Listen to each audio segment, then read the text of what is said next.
Hello, everybody. Welcome to Frank Analysis. I am your host, Franco. We have a great show for you all today. We're trying to keep everybody's critical thinking skills up because we should always be aware about whenever there's things that are too good to be true, right? Someone that's advocating for free speech, an oligarch.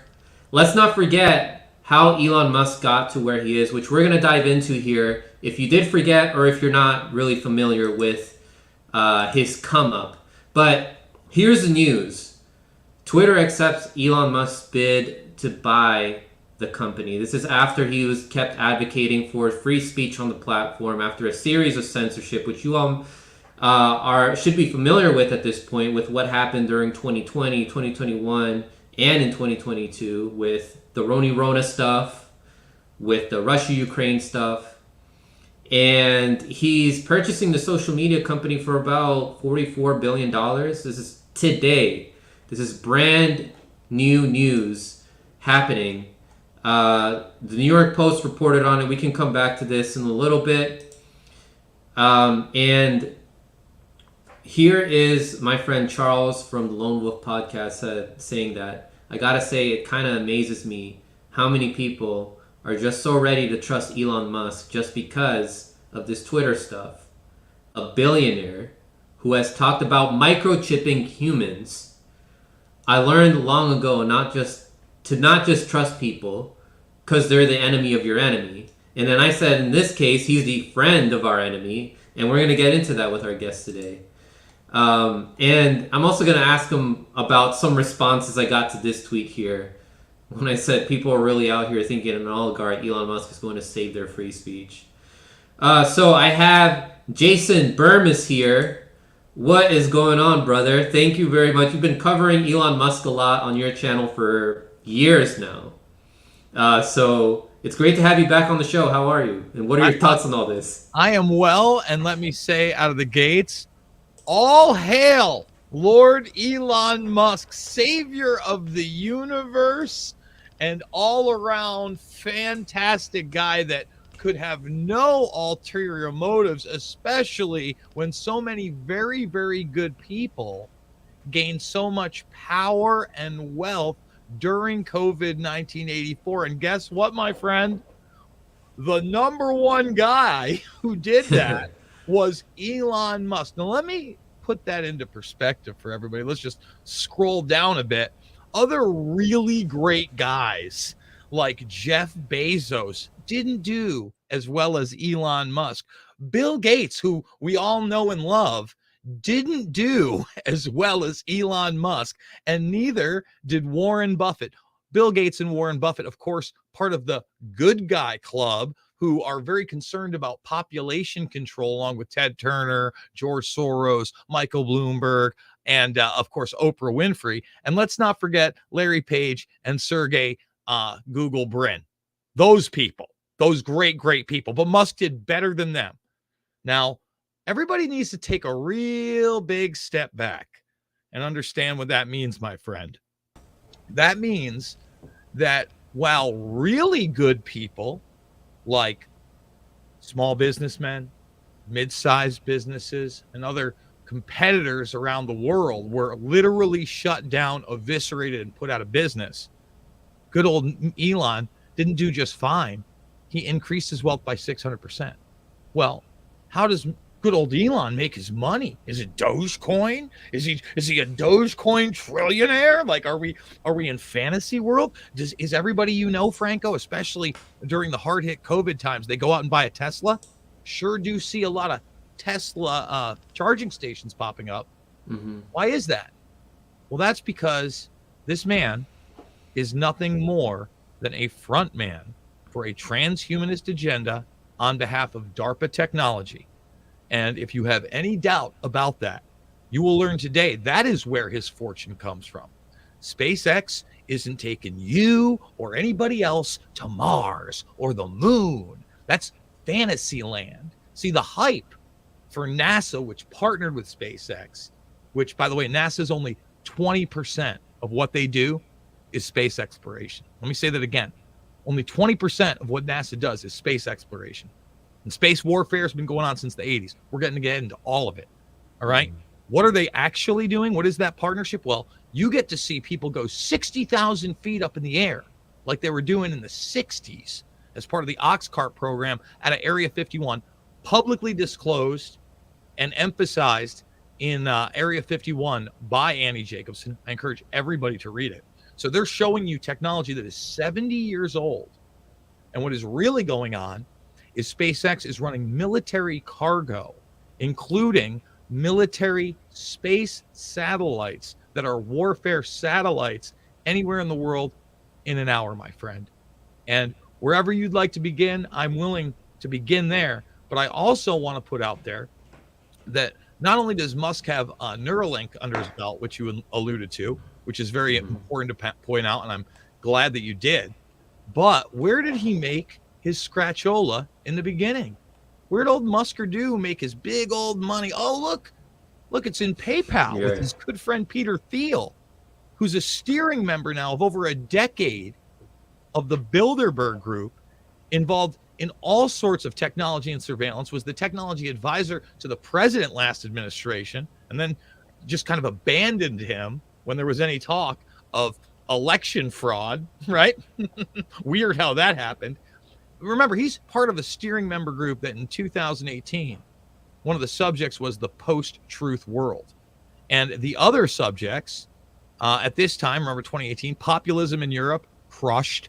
Macron elected again. And it doesn't matter that rigged literally trends on Twitter right afterwards. We just have to accept it. The inequality challenge, a lot of talk about equity the last 4 years. The future of work, weird. That's changed a lot. Artificial intelligence, the U.S. before the midterms at that time, free trade, U.S. world leadership, Russia, quantum computing, Saudi Arabia and Iran, okay, and the post-truth world. Those are all what they put on paper at this point. And, they haven't had a conference in the last couple of years, and Davos has kind of been the mouthpiece now for globalization that only a decade plus ago when I started reporting on this, Franco, didn't exist. I was just a big conspiracy guy. Wow.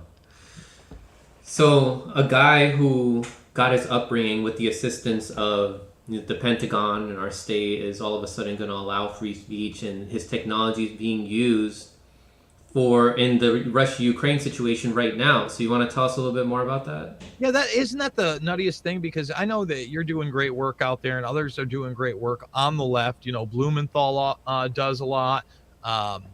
Greenwald does a lot. Even Jimmy Dore, they do a lot to question the narratives of warfare, and especially this Ukrainian versus Russia conflict, right? Like Russia's just the bad guy and they hate freedom and NATO doesn't exist, right? No one wants war.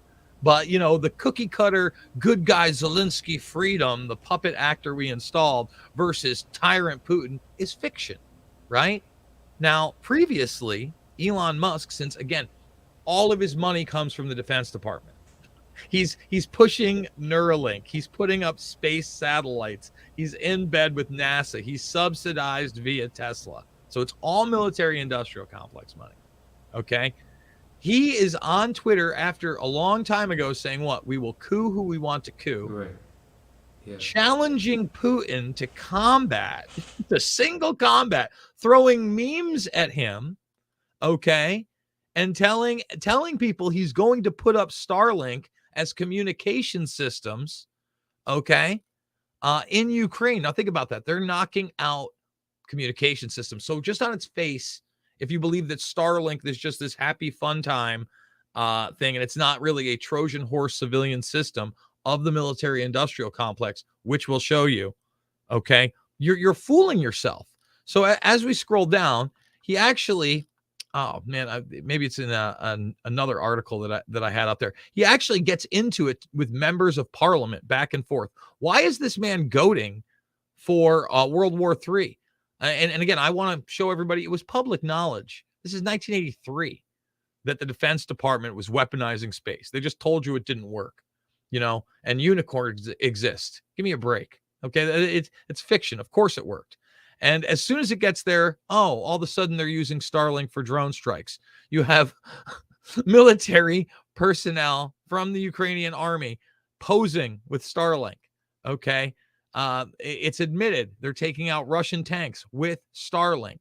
And once again, SpaceX is moving any type of cargo for the military industrial complex around the world within an hour. That's what they're doing. Okay. Anybody can look into this stuff. And they talk about blackjack turning a corner in 2020. And then they say, oh, it's a big failure later on. Just like everything's a big failure. All right. So these are swarm satellites in low Earth orbit. All right. And the code name is Blackjack. And the types of satellites that they have launched are Mandrake 2 satellites. All right. And just this Easter weekend, they launched more of these Falcon 9 launched more of the Spally satellites openly. That's what SpaceX does. All right. From Vandenberg Space Force Base in California, where many, many, many of the classified space programs have been. All right. Meanwhile, they're going to tell you that this guy's couch surfing. He's the couch surfing billionaire. He's fucking Kato Kalin, Franco. I mean, my God, like what universe are we living in here? Okay. So, meanwhile, listen, the mask mandates are gone. Are the robots gone with the spy AI? Are they? I didn't know they were. I think a lot of this is just part of that great narrative for that great reset agenda where heroes are being made. And this is a hero that wants to put a brain chip in your head so that when you wake up, the first thing you use that brain implant for is I need a beer. Or you can convince yourself you're really happy with a brain chip in your head when what? You're sitting in a garden heavily overweight by yourself with a mask on. Sounds depressing. It sounds like that scene in The Matrix where that guy wanted to live in ignorance about what the real world is. He said ignorance is bliss. And he wanted to have a taste of that fake steak that wasn't real. But what do you say to people like this? People who are not taking into account everything that you just said. Elon Musk's ties with the Pentagon, his SpaceX, how he has ties with people like Peter Thiel that are heavily involved in surveillance and would use other social media platforms like Facebook as a platform for surveillance. And that's where its origins come from, Facebook's origins. People are saying that, not holding my breath, but he's currently the best hope we've got. And other people are like, I understand part of the criticism. Who would you say is doing a better job at reestablishing free speech as a foundational part of our society? And does that person have the influence to push for that goal? So there's people out here that are hoping for a savior, someone like Elon Musk to come and save them. What do you say to people like that? I say that you better look at my bio since I put it into Twitter well over a decade ago in 2010. It always said hashtag be your own hero. Step the fuck up. What are you talking about? Oh, it's the best hope we got. You're right. Child. Listen, Santa Claus doesn't exist either, brother. Hate to tell you. This is it, man. I'm telling people, man, boy, that infuriates me. But in a second, it infuriates me because I kind of understand where everybody's coming from.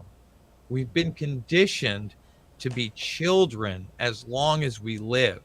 We've had it very good for very long. We believe in TV shows and movies and video games. And Elon Musk, while he was making his 600% wealth in COVID 1984, was saying all the right things. Shouldn't be lockdowns. These masks are ridiculous. Let businesses decide for themselves what they want to do. He's one of the few billionaires out there that says overpopulation is a myth, which it is. Okay, I get it. I understand. But what else is he doing? He also warned about AI before he jumped on, AI and brain chips before he jumped on the bandwagon of Neuralink. We can't forget that. Okay. He's said a lot of things, but look at the actions again.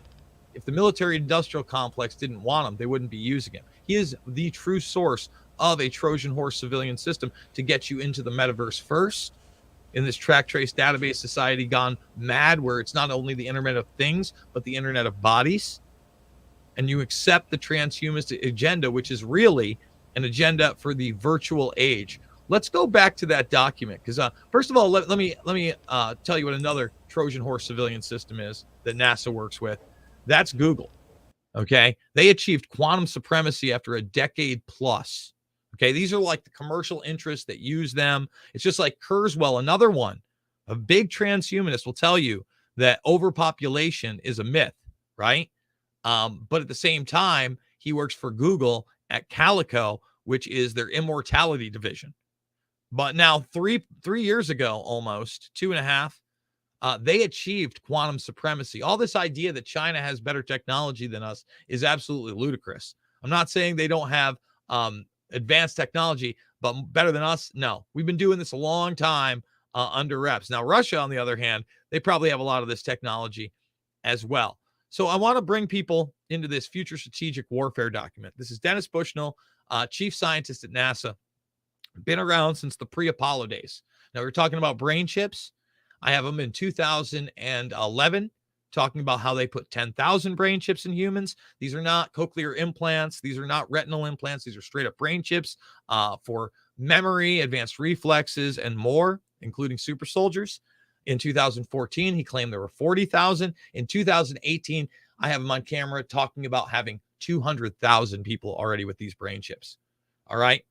We are in the bio-nano era. Okay. This is 2001, pre 9/11. They say, welcome to the bots, Borgs, and humans of 2025. This is a DARPA, CIA, ONY, National Reconnaissance Office, you name it, joint document. Tells you none of this is pixie dust. It's all based on existing data, trends, and technologies, and that they have those technologies for 40 plus years after developing them in only 15. Okay? That's on the average. Now, if you look at this, they predicted the bio-nano era would begin in 2020. Well, it did. They injected billions of people with bio-nano technology, mRNA technology, which Elon Musk has a large stake in, by the way, also invests in mRNA, and he tells you the truth about it. He says, look, we could probably de-age people with this. We could even, if we wanted to, turn somebody into a butterfly. Again, that transhumanist thing I talk about. They don't know how long it's going to take, but they want to get you into the virtual world. Well, Dennis Bushnell's still around, and in 2020, he told you a lot about that virtual world in this document right here. Okay, you're talking about human brain speed, the merging of man, cyborgs. It's all right here.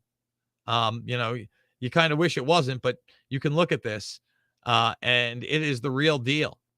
As AI as it gets. Virtual living, tele-everything, increasing cyborgism, the rise of the robots, the biorevolution, talks about merging with machines, the virtual age, and eventually just uploading your consciousness. The end of humanity. These people are literally trying to end humanity. It is not a joke. That is not hyperbole. They are on a fast track for that. And I wish it weren't the case. I never thought in my lifetime I would see things accelerate this quickly. But when you look at their own documentation and where Musk is taking us, can you imagine what 2030 might look like, Franco? Yeah, that's why they have Agenda 2030, the World Economic Forum. And they're also trying to pave the way for the Internet of Things with the Build Back Better Act and all these other bills that they're putting together, these lobbyists are putting together. And not only that, but you mentioned the Internet of Bio Things, and then there's also the Internet of Bio Nano Things, which is also, it's starting, like you mentioned. And I can't go on Twitter, I can't go on Google without having to verify that I'm a real person. Now, I don't think that Elon Musk is going to do anything about anybody who wants to use these platforms as an anonymous person. You have to have it linked to a phone number or an email. So this is just a way in which they're going to continue to surveil us. Now, I'm trying to share my screen here. Let me know if you see it, Jason. Is it up? There we go. I said, yeah, what will you say when the censorship continues to happen here? Because it doesn't make a difference which oligarch buys this platform, right? They want a narrative out there. It's like the World Economic Forum just had a meeting, and I had Derek Bros on to talk about this, about the Great Narrative, which is the next step in the Great Reset. Like painting a narrative about why we need the Great Reset, why we should all own nothing and still be happy. So this guy replied and said, apparently his idea of a good social media site is one where moderate centrist normies are allowed to thrive, and the fringe on both sides, aka anyone who deviates from the mainstream narrative, so that would include people like me and Jason and many of you guys out there in the audience, are marginalized. We'll continue to censor you, but in an equitable way. Don't worry. That's pretty much what he said here in this tweet on April 19th, not too long ago. That's just 6 days ago. A social media platform's policies are good if the most extreme 10% on left and right are equally unhappy. So what do you think about that? You know, again, I think he's trying to say the right things. He's trying to be like pragmatic. See, I'm reaching out to both sides. We're not going to censor here. Well, let's see. You know, listen, even if he did exactly what he said he was going to do, the fact checking's over, the algorithm's unlocked, Jason Bermas has a blue check mark, okay, and he allows his harshest critics to still be on the platform, I still don't trust him when all of his money is coming from the government and the military-industrial complex, as well as the technology he's using to put a brain chip in me in a mall kiosk so I can hear Taylor fucking Swift in my head. I'm sorry. Like, no. Like, what planet am I on? Look, dude, here's the deal. With that great narrative, again, I talked about how people want to be children. Like, you saw what those people were saying. First of all, I can name a dozen people that were way bigger hopes than Elon Musk in the last 2 decades that nobody even gave a whisper to, or they smeared them and then they let them have their legacy later. And current people. So let's do some of that, right? Ron Paul, screaming and yelling since the 80s, really, when he started his political career, about the United Nations, about NATO, about these entanglements, about the shadow government, aka the continuity of government program, about the Federal Reserve in particular. There's one guy who, he's still around. He survived a stroke live on his show. He is one of the baddest dudes in the world. He has delivered so many. He's a legend. That's a man. And I'm not trying to marginalize anybody here, but compared to Elon Musk, it's not even close. That, like, in the real world of merit, he's like the Jolly Green Giant, and dude's not even the Stay Puft Marshmallow Man. He's soft. So Ron Paul, number one. I'd say Rand Paul right now, currently, a better pick. And has said and done more things. He's not even half the man his dad is. I'd say Dennis Kucinich as a politician, especially a brave one in the 9/11 era, along with Cynthia McKinney, would be better. They were better hopes, you know, but they were all smeared. Well, they don't have billions of dollars, Jason. Yeah, there's a reason for that. What billion? I mean, Trump's a billionaire, and as shitty as Trump was, for reasons you never hear in the media, for not going to bat for Assange, for, you know, having Dershowitz on his legal teams. I go into a million things, for signing the Defense Authorization Act, for allowing Epstein to be killed, for having Bill Barr on the team, for allowing Syria, for the fake chemical attack after weeks in advance he was saying we were getting out of there. I could continue. Plenty of problems with Trump. Still the best president I ever had, and maybe that was your best hope at a billionaire. Do you want him? I don't want him in 2 years. I was around a lot of people that wanted him in 2 years, believe me, this past weekend. But I'm not that guy. You know, he failed on too many levels. You know, the deep state runs deep. And if you don't know who coined that term, it's a guy named Peter Dale Scott. He's featured in my film, Invisible Empire, A New World Order Defined. And I would encourage people not only to watch that film, but read Peter's work, as left as they come, okay? Progressive before there was progressive. Truly, like, anti-military industrial complex, brilliant gentleman, really, really underrated historian. He would be a better hope in the last 20 years. I mean, I could continue. There's just so many. You want to idolize a guy who's a cartoon because he likes Rick and Morty. They gave him a guest spot, and he's got a fake flamethrower for sale. Fucking grow up. You're right. And because he has a theory about how we all live in a simulation, which is pretty cool to speak to people. And he's been on Joe Rogan. You're not wrong. He's been on Joe Rogan. Listen, the simulation thing is another big red flag. And let me tell you why, okay? There are two prevailing scientific theories out there that really take away all spirituality and humanity from us as people. I don't care. You go to a synagogue, you go to a church, okay? You don't do anything. You're into Hinduism. If you have a spiritual connection with something bigger than you, all right, and you're not worshiping, and you're not into like Satanism, because Satanism is a self-serving religion. I mean, again, that's just a reality. Most people tell you they don't even believe in Satan, they're atheists, etc.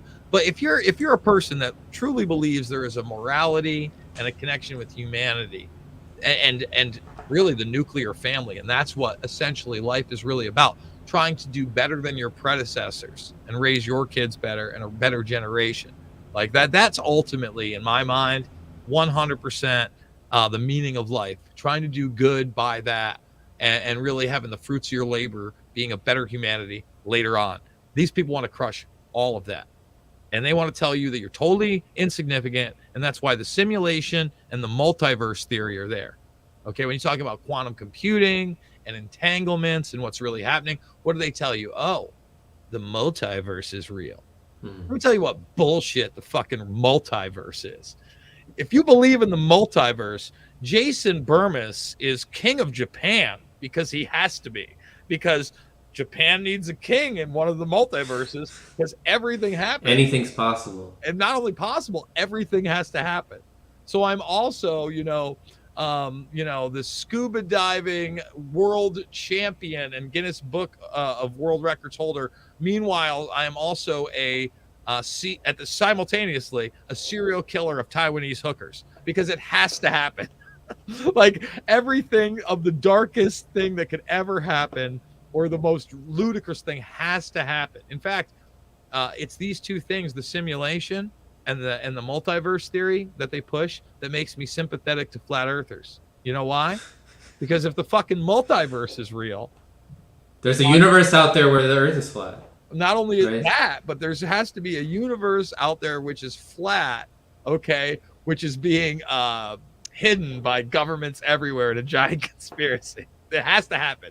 And then if you go into the simulation theory of zeros and ones, right? We're just a computer program. We don't have a soul. We don't really have free will. And we wouldn't have free will in the multiverse either, Franco. You know what I mean? That's how they're going to get everybody to upload and all that, because you'll be able to do anything and live forever, like Novel Harari tells you. Jerk me off. All right? Think about it. Zeros and ones, if we were really a simulation, you play sandbox video games, right? Everybody. I play video games. Yeah, you play third person or even first person, like Borderlands or Saints Row or GTA or any of those games. You know, they have a third dimension feel. You feel like you're on a plane. You're not. You're on a flat plane of zeros and ones that are programmed.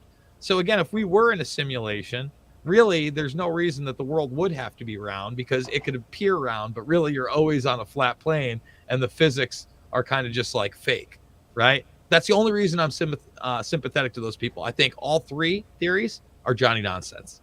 I think they want to, again, get rid of our humanity, confuse all the issues, take away God as much as they can, and move us into merging with machines. That's what they say they are going to do in these documents. In fact, another big document, forget about the one that's 20 years old. Let's see if I can open. Where's my recent? Is there no open recent? Come on now. Reopen from last session. Yes, there we go. So this is 2040 here. Let's make it a little small. This is the Rand Corporation with human brain interfaces. And U.S. military applications and implications. And they talk about literally controlling soldiers' bodies through magnetic waves and nanoparticles. I've gone into this heavy. It's a document, 40 pages. Anybody can check it out. This is it. This is transhumanin. They call it BCI operators, man. They also talk about how they could eliminate people who they thought might be treasonous or spying on them or make wrong decisions in combat. You name it. You know, and again, that's not with like a grain-sized rice chip. No, that's with an injection of nanoparticles that are like really biological chimeras that then can be controlled by radio waves. Literal, like invisible zombie shit. And I'm not Mr. Sci-Fi guy. I'm not saying like that's our next step, but they would love that. They would love that. If you're down, we could have a panel where we talk more about spirituality stuff, simulations, and all these theories. I think Steve would be a good fit for that panel, and Nico of the MCSC network, which I'm also part of. We could talk about that because there's so much there. We could go down a rabbit hole with that because. I've talked a little bit about this on Marcus Cage's show. Shout out to him. I can't remember who else was on that panel. There's a lot of other people on that panel where I talk about, in scriptures it says that God is everywhere. He's infinite, right? So no matter which plane you're at, if there is a simulation, and I can't conclusively say whether there is or isn't, but if there is, then if God is infinite, then God will be there anyway. Wherever you're at, whichever plane dimension out there, God is everywhere because God is literal infinity. But that's going down like a rabbit hole, which we can. No, I hear you, talk about. Man. I'm no preacher, and I'm not telling people what faith they should believe in or should. Same, how they have to live their lives. I'm not a religious person. Yeah, me neither.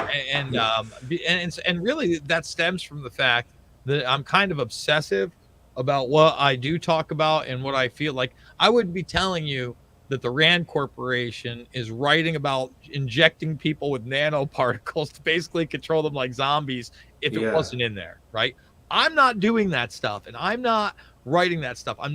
This isn't a cartoon, and it's not a comic book. Now, I'm alive 42 years. I'll be 43 in like 3 months, okay? I barely have any idea what happened last week, let alone 10 years ago, let alone, 40 years ago when I started on this planet. Forget 100 years ago. Holy shit. Now we're going like pre-camera stuff into paintings and writings. Wow, that's going to be tough. And now, you want me to get into the Big Bang or dinosaurs? How would I know? The Bible? Like, I'm not around. Like, I didn't speak Aramaic. I wasn't around the culture. I have no clue. So listen, I would have to dedicate so much time into investigating and debunking and rebunking anything before I bought into that. But what I can tell you is that I do believe as human beings, it's not just flesh and blood. I've seen too much, felt too much. There's too much of a connection. And the essence of that force and connection also has good and evil attached. All right. Good and evil exist. And then when you look at some of these people, what they're doing in that evil realm and how they're into weird occult stuff and secret society stuff, it does bring in this like weird darkness aspect to it that you're like, you always thought like the supernatural was just like the ghost story or the movie. And then you find out there's some people out there that is dark as fuck. Right. And that's some weird stuff. So that alone tells me, this isn't a simulation, man. This isn't the metaverse. This is a stark reality where you get one shot at the title. I don't know what happens after. I don't think that, it's like a fiery pit and a cloud above and everybody just is like, hey, it's grandma. Like, I don't even think we can understand what happens to us when we part this plane, this earth. Yeah. Yeah, and I think it's beyond human comprehension. Like our brains are limited. Like we can't really comprehend that. And when it comes to that darkness that you were speaking of, like the occult and the witchcraft and what these elites are into, I tell people out there, like, it doesn't matter if you don't believe in that stuff, but they believe in that stuff. So I mean, what can you say to that, right? It doesn't. Your beliefs on witchcraft or darkness or any of that is irrelevant to these people. They're going to practice it. Which brings me to this tweet here. I thought it was a great thread, and I want to get your thoughts on this. But this person, Gumby, said in 2011, Elon Musk attended the annual Billionaires Dinner. hosted by Edge, an organization funded almost entirely by Jeffrey Epstein. Also attending the dinner was Epstein himself, they go on to say. And I swear I liked this before, but Twitter probably removed my like. The dinner was held on January 3rd, 2011 in New York. Epstein had just been released from house arrest in Florida months earlier and was at this same time fighting a New York court's ruling that he must register as the highest and most dangerous level sex offender, and he lost. At the Epstein-funded sorority, Musk was seated next to fellow billionaire defense contractor Jeff Bezos. This despite their much ballyhooed quote-unquote rivalry that they have. Right, brought up by the same people, right? Yeah, Bezos is like the penis-headed Lex Luthor, right? He's got the dick. Right. He's got the dick spacecraft. Everybody knows he's a dick. He doesn't make quite as much money as Elon, but superhero Elon's Clark fucking Kent, bro. Like, that's what I mean. Like the great narrative is here, guys. Buckle up. He's the guy who's got brain chips are great. Right. Oh yeah. So it gets interesting here when they mention like that among the luminaries attending the 2011 dinner was Elon's then wife Tallulah Riley, who was once rumored to have been a child bride procured for Elon by Ghislaine Maxwell, but Riley denies this claim. She claims, to my knowledge, I have never met Ghislaine Maxwell. She said the child bride rumors are unsubstantiated. However, sources told Insider that Epstein procured a woman for Elon's brother / business partner, Kimball, in an apparent bid to cozy up to Elon.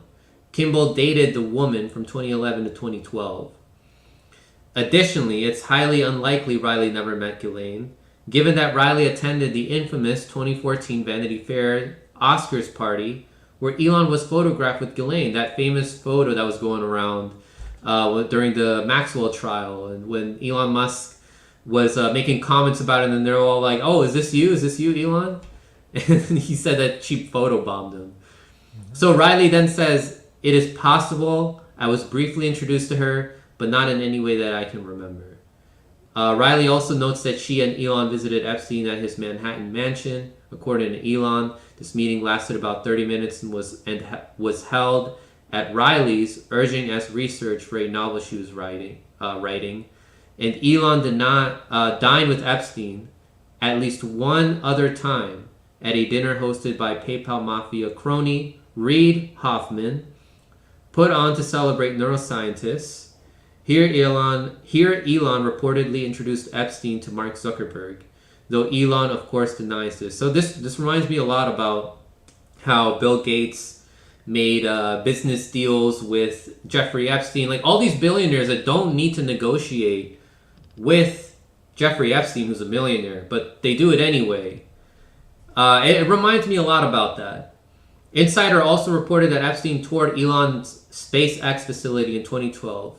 Elon denies this, but SpaceX did play host to Edge's 2009 masterclass on synthetic genomics led by CRISPR inventor and Epstein phone pal George Church. So I'll leave it here for now. This whole thread goes into more depth with that, but what do you know about this, Jason? Yeah, no, absolutely. I know about the denials. You know, I was going to bring up the Zuckerberg thing.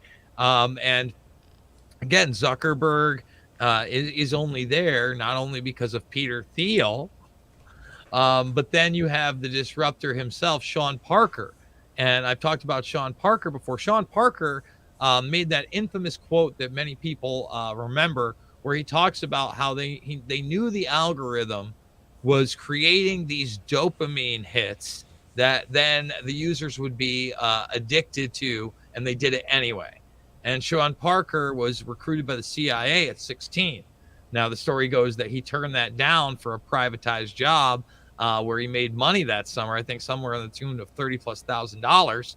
But the truth of the matter is, if the CIA wants you, the CIA just might get you whether you know it or not. Johnny Vedmore actually made that point in that recent article on CIA money coming into Harvard, right? And Sean Parker also ends up being who? Oh, the person that invents Napster as a teenager that then becomes Spotify eventually. Sean Parker also becomes a Bilderberg member, not a steering member like Thiel, but it was his partnership with Thiel that brings them both into Facebook itself. And again, if Thiel is such a great guy, remember he was highly invested in Facebook while they were censoring the last few years. He was on the board. Like we have to get out of imagination land. Just because he spoke at the Bitcoin conference and he's like, and Bitcoin's going to the moon and government's never going to be able to touch it. Yeah. He's not the party boy you think. I promise. I just want to give some shout outs here on the Rockfin chat. Shadowban Refugee, thank you for the donation. Says, he who shalleth be namedeth from this point forwardeth as hashtag Daddylon forever and ever. Amen. Hashtag oligarchs should be worshipped. I can't believe there's people believing like that are speaking like this, Shadowban, like worshiping this guy, thinking that he's going to be their savior. Another donation from Shadowban Refugee says, ha, you're clearly a globalist shill, buzzword. Elon and President Donald J. Trump are working in a super secret bunker with United States military and true patriots to overthrow the liberal globalist New World Order. Trust the plan. Yeah, Jason, why aren't you trusting the plan? Why don't you have faith in these people? Gee, I don't know, because I'm not a child. And I grew up knowing if I wanted to make my situation better, I had to do it. I wasn't going to win the lottery. It wasn't just going to happen. Like, that's not how the world works. Like, I feel like, again, people have had it too good for too long. And really, when we failed to hold anybody accountable for 9/11, that was the final death blow. That's why we still have a secret military running around in this country, 60,000 plus, using DARPA tech called signature reduction in art form, not even officially called that. And Matt Taibbi finally decided to tweet about it last week. He's like, what's this? Well, Matt, like, I know me and Matt went back and forth back in the Loose Change days after he wrote a little Rolling Stone blog piece about Loose Change and how bad it was. But Matt, you're late to the party on that one too, bro. Like, again, these people are prancing around. We've talked about signature reduction, have we not? Signature reduction? No, I don't think so. So let's do that for the kids. Okay. So it's just so everybody understands. Again, I couldn't make this stuff up if I wanted to. And again, took Taibbi. I'm actually in contact with William M. Arkin. I hope to have him on the show. Unfortunately, he's big into the Ukraine thing right now, and he's like, get out me after Ukraine. Could be years. Could be years. But let's just read this first paragraph, and then really, it's good 40 to 1 hour read. The largest undercover force the world has ever known is the one created by the Pentagon over the past decade. Now, zero congressional oversight. It doesn't even have an official name. Some 60,000 people now belong to this secret army, many working under masked identities and in low profile, all part of a program called signature reduction. The force, more than 10 times the size of the clandestine elements of the CIA, carries out domestic and foreign assignments, both in military uniform and under civilian cover, in real life and online. That's right, bot force. Sometimes hiding in private businesses and consultancies, some of them household name companies. Now, some of the tools the on-the-ground workers use are ones as lovely as this. You think you're looking at a hand. No. You're looking at a DARPA-created hand glove that slips over your actual hand and actually has anybody's biometric information on them and then actually emits human oils. Okay? So anybody can read this article. Finally, Taibbi got a hold of it. Maybe we'll get like a news piece on it. It's long overdue. But this is the kind of unaccountability that we got after 9/11, because what do we allow? The Patriot Act, Homeland Security, the fusion centers, all the endless defense authorization acts. Okay, and that had Trump written all over it as well. Bill Barr wasn't your friend. Okay, James Mattis wasn't your friend, and they just expanded this. And because, again, we did not expose what actually happened on 9/11, my films are free. Give them another watch. Loose Change Final Cut, Fabled Enemies. I have Joe Biden in Fabled. Again, where were you guys? Joe Biden in Fabled Enemies, pre him being the vice president of the United States. When he Okay, spoke more clearly. when he was Joey B, the gangster, not Poopy Pants Prez, Zombie J, when he was really a gangster, bragging about meeting with the money man behind 9/11 who wired out $100,000 the week before the attack. And then when he gets asked about it, he's like, well, we did not arrest Khrushchev when we came. He's like, what? We didn't even investigate the guy. And then he admits it's classified. Had him on camera, like cozying up to the money man behind 9/11. Not a word. Not a word anywhere. It's insanity. So my mic should sound better now. I didn't realize earlier it sounded like I was in a stadium. But sorry about that, guys. Hall. Yeah, you had a little hall. Oh gosh. Sorry. Yeah, guys in the chat, let me know next time if my mic sounds off like how it usually does, because my USB wasn't plugged in correctly. Oh. But there's people also, unfortunately, who consider themselves leftists who also praise Elon because of Tesla. And they think that this is a good billionaire who's really going to help the environment, help with climate change, because he has these electric cars. Oh. But these people don't realize that these electric cars still rely on fossil fuels. They still emit carbon. And regardless of that, why don't we put focus on environmental destruction and resource extraction, which the lithium, the cobalt, all these metals that are used to build these cars, they have to be extracted from the global south. And you're still destroying the environment like that. A lot of these resources that are used are non-recyclable. There's all this focus on just climate change, but not enough on the environmental destruction and the hoarding and accumulation of those resources by the wealthy people, and how we are forced to operate in the system. But what do you know about that, Jason? I couldn't agree more with what you had to say. What I would add to that is there's no such thing as a zero emissions vehicle. Okay, that doesn't exist. That's imagination land. If there were, and believe me, there could be, they would utilize hydrogen, okay, a lot more water, yes, and other things that don't cost energy, because just like you said, just to make those batteries, all sorts of different things are going to the environment, including fossil fuels. That's how you build a battery. It's not like it's all solar panels, guys. All right. And solar is a great renewable. Nobody's trying to crap all over that. I think that also could empower humanity, but they have to charge you. They have to control you. They have to make you act like what? There's limited resources. So that's number one. Number two, if we were really moving in that direction, it would be a true capitalist market. And all those other companies that tried to do electric cars 20 years before Elon would still be around. Don't people find it weird that, again, the military industrial complex guy has a company called Tesla? It's not profitable at all for like over a decade at all. And he's the savior. Meanwhile, other companies that tried to do it the right way got pushed out. That doesn't tell you something? If you look again at this document, there's a term in here, and this is the 2001 document.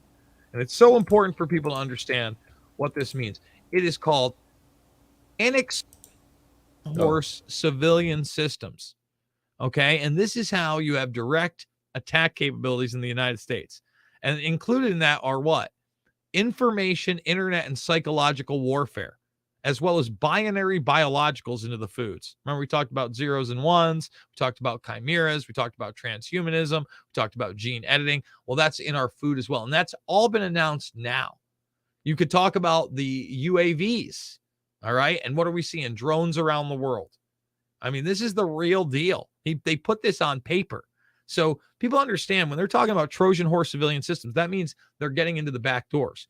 I would argue these type of systems have been around a long time. For instance, long before Snowden came out and said, hey, you're being spied on. You know who said we're being spied on? I did. Why? Because we had Hepting versus AT&T, and we'll do it live so people can understand. There's a large section in my film Invisible Empire about it, so you can get a better idea of what this was. But we'll just Hepting versus AT&T. It exists. Again, it's not a comic book or a cartoon. Mark Klein and others blew the whistle in the 90s. There were secret server rooms in every single major telecom company put there by the NSA called Norris Insight Systems that were taking every single piece of phone call and digital communication system, storing them and running them through software. It twice got thrown out of court. Anybody can read about it. I put it in my film. I put some of the whistleblowers, the court cases. Here it is right here.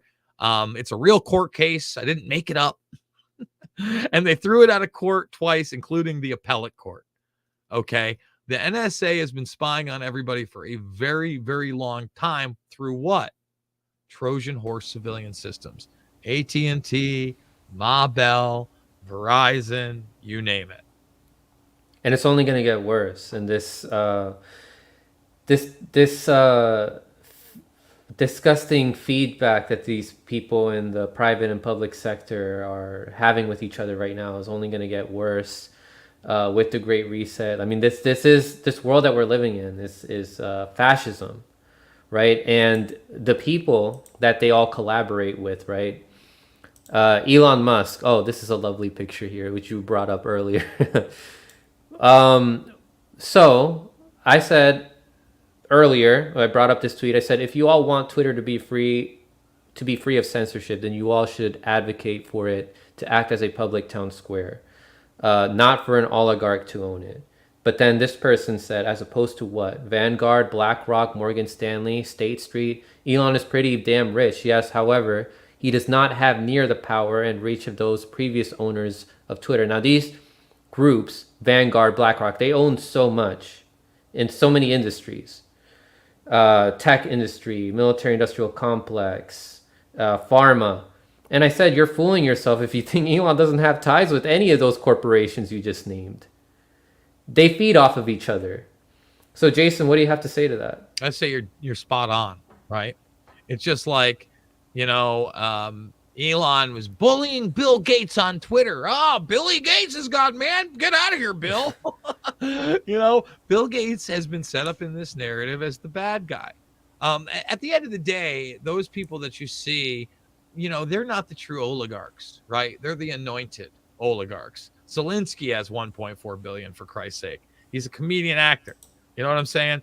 They're not the generational families that have controlled everything. I think Elon, somebody like him, he gets groomed because he does come from a very well-to-do family. I'm not sure if you're aware, but he certainly has a certain kind of ideology because his father was the originator of the technocratic party at the turn of the century. I think it was in like 1917. You could look that up. But then, lo and behold, as you mentioned before, it's the Musk versus Bezos battle royal. Right. And their rivalry, right? Yeah. And are you aware that Jeff Bezos' grandfather was the first director of DARPA? That's like they get groomed at these ages, and it's not like they pick him as a baby and they go like with Simba and go, "You will be the one, Jeff Bezos." Instead, they use nepotism. They have these connections, and they're like, wow, this kid right here, he's pretty motivated. All right, let's put a push behind him. Let's see what he can do. Let's see what about this Amazon thing. Maybe we can use this later on to be the hub for automation and self-delivery as we lock human beings down. And they just kind of go with it. And then, they can build him up, and he's got the narrative of like the bad boy, like again, Lex Luthor, he's in his 60s, all fucking juiced up with every kind of cool guy who's hip, and he appeals to the young adults, the young men, right? Yeah, he's like, again, he's like the bad boy alpha now against Elon Musk's Clark Kent superhero. It's all he's stealing some dude's rich wife, and they're out there on the beach. Like it's they're building up narratives. At the end of the day, those are the people that are being, promised the life extension technologies, that they're going to be able to hang out with the true oligarchs, the generational families that have literally tried to bring in a quote unquote new world order through collectivism for generations. And now they're seeing that goal come to fruition, unfortunately. It's the people we don't hear about that we should be really scared of. because these are the people that, like you said, put Elon on the spotlight, or Bill Gates or Bezos, and then create this like little rivalry to the public, but it's all for show, just like the Democrats and Republicans, their rivalry is all for show. It's to make people have this illusion like we live in a meritocracy. Like there's this real competition that's happening when, just like the people you mentioned that are, these rich people, Musk, Bezos, they come from rich families already. This nepotism is what gets them their power. The politicians, it's the same thing. George Bush, look at his family. Barack Obama has a history also with his family. Pelosi, all these politicians that you see, they've been selected in the sense that their family has already been there. It's not that they just randomly sample some person in the population so that and then they put them there, or that these people got there for on their own merits. The only competition that they try to do is to see who they can, if who impresses the real rulers of this planet the most, right? I agree, 100%, man. I wish it wasn't that way.